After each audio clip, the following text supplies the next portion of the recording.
Hello, everyone. My name is Sharita May Bondoc Gudez, and I'm a first year master's student in the Criminal Justice and Criminology Department over at San Diego State University.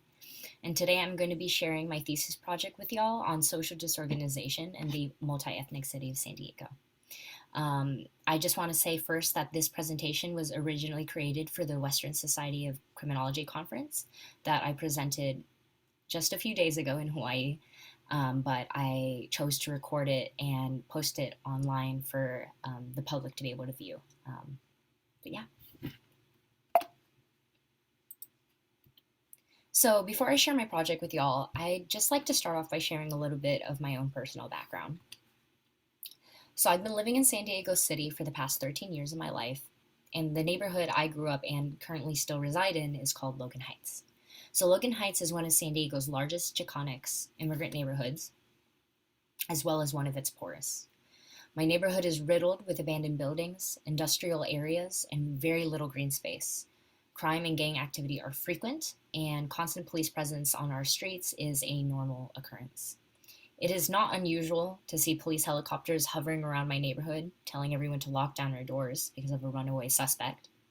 And personally, in my own life, the police have broken into my house twice on two separate occasions to chase down a suspect. But despite the high crime rates in my neighborhood, my neighbors and I are still more comfortable seeking refuge and help within our own community rather than going to the police for help due to fear of prejudice and, for some of us, deportation. And a testament of this community spirit in Logan Heights is this vibrant landmark that you see here called Chicano Park. So Chicano Park houses the largest collection of outdoor murals in the United States and is one of only 4 parks in my neighborhood. Chicano Park, if you didn't know, was originally zoned to be a parking lot for police patrol cars.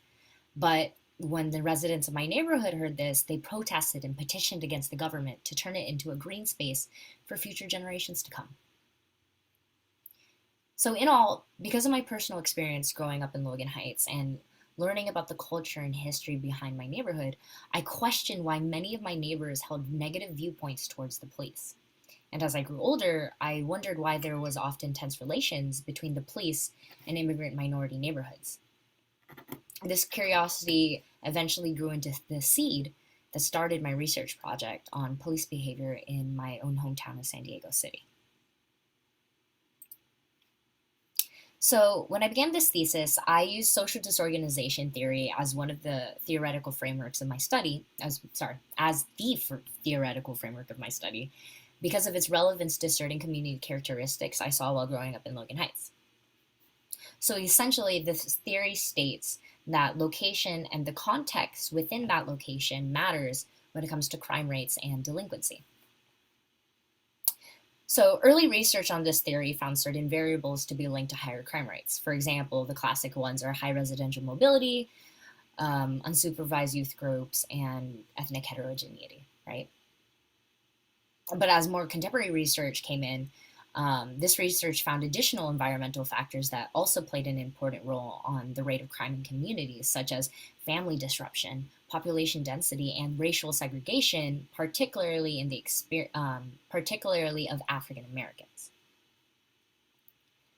However, the existing literature mostly focuses on communities like Chicago or New York City, places that tend to have very binary racial and ethnic makeups. So because of this, most studies focuses on the racial inequality in the context of African American experiences. And it's here that I saw that there's a gap in social disorganization theory for studies done on multi-ethnic immigrant border communities. So when I began this project, I wanted to see if the findings found in communities like Chicago or New York can still be applied and seen in my hometown of San Diego.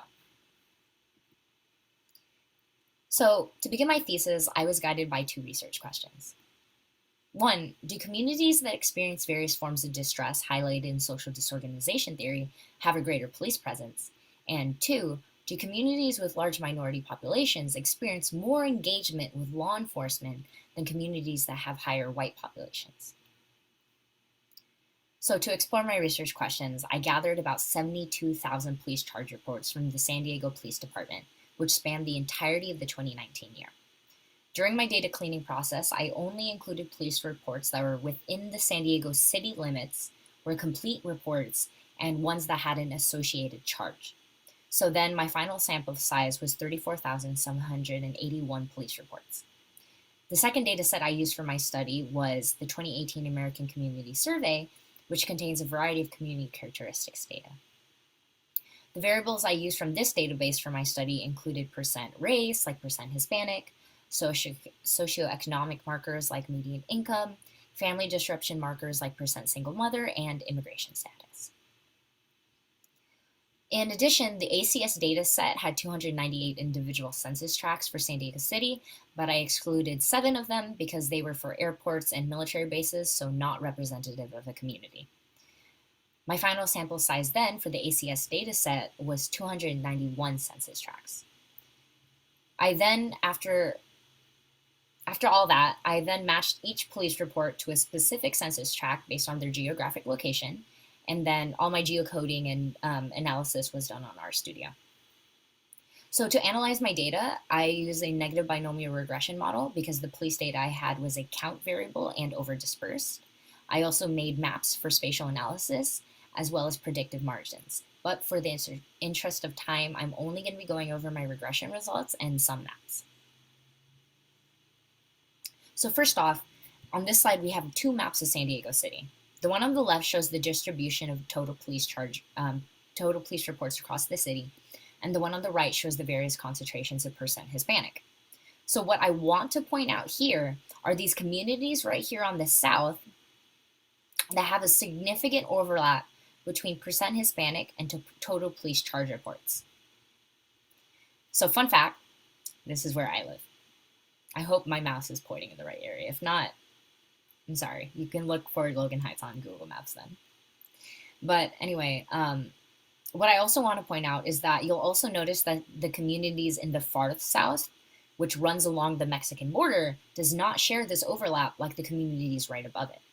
So this is because the communities along the border are high median income, high homeownership, and low percent single mother communities.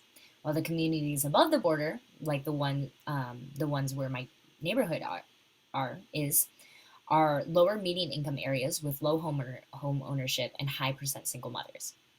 So in other words, the communities with the most concentration of total police reports display classic social disorganization markers, while the ones along the border do not.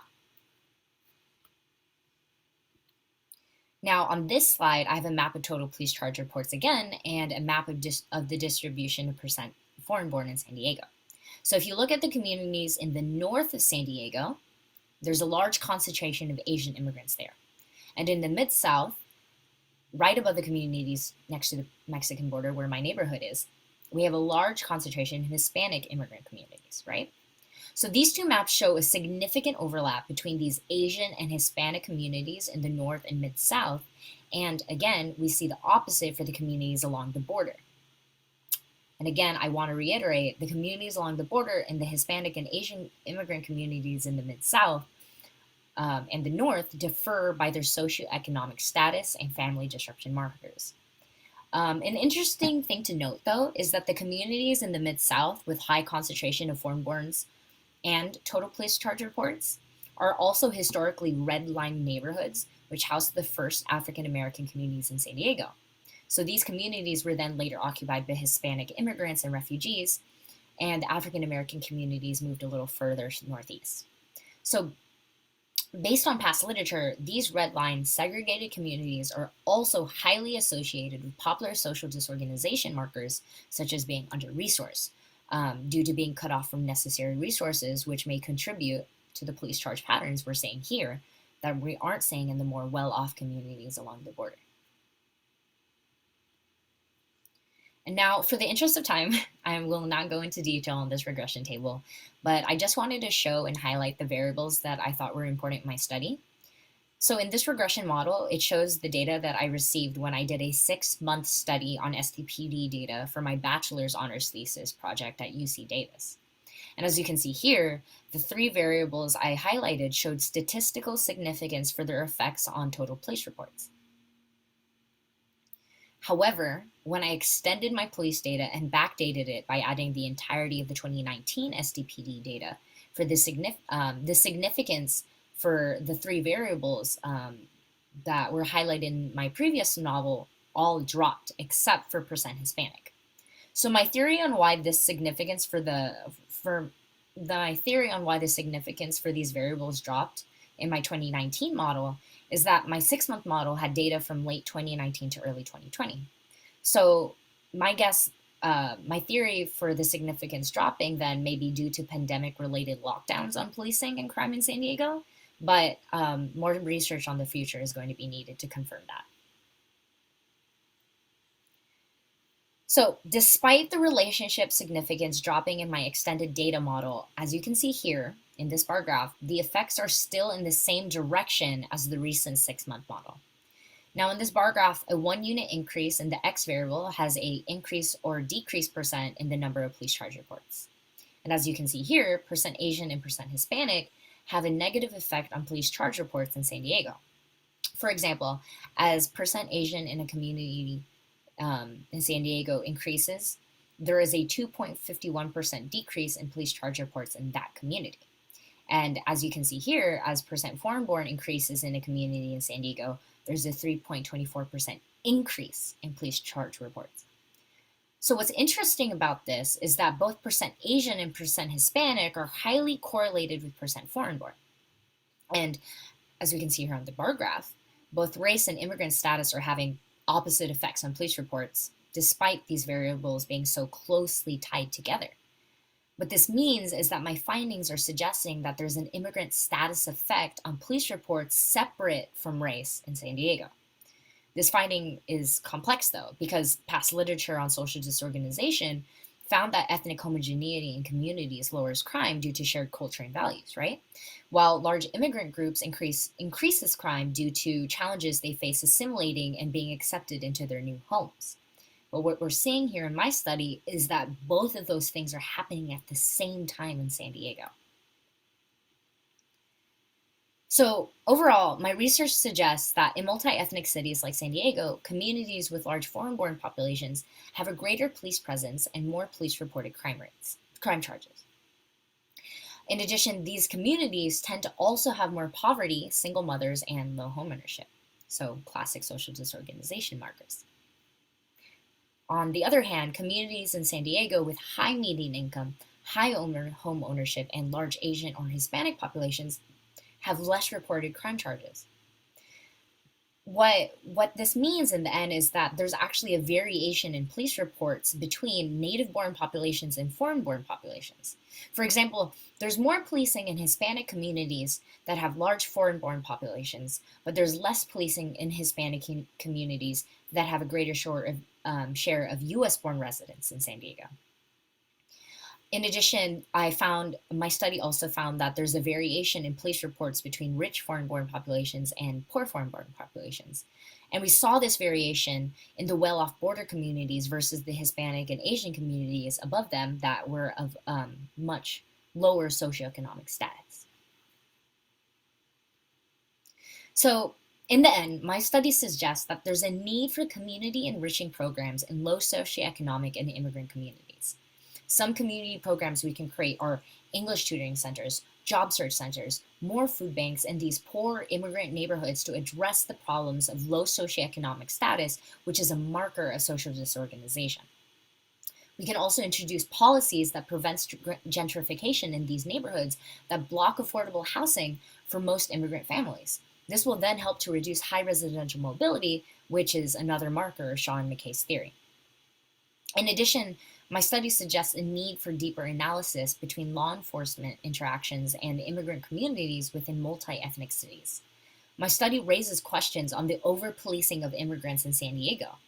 And future research can then look at if there are more environmental factors at play driving these higher police reports, and as well as look at if there are specific immigrant groups that are being more policed than others. I just want to say, though, that although this study focuses on the relationship between the police and communities within San Diego, it still highlights the need for more locally based research in the future to see if the patterns we're seeing in San Diego are being seen in other multi ethnic immigrant communities around the US. So that's all I have to share with you all today. Thank you so much for listening to me. And if you want to get into contact with me, here's my contact information. If you have any questions about my study, you can reach me through email, connect with me on LinkedIn, or check me out, check me and who I am out more on my personal website. But yeah, um, here's some references for my study, predictive margin, and other things. But yeah, I hope you enjoyed this and have a great day.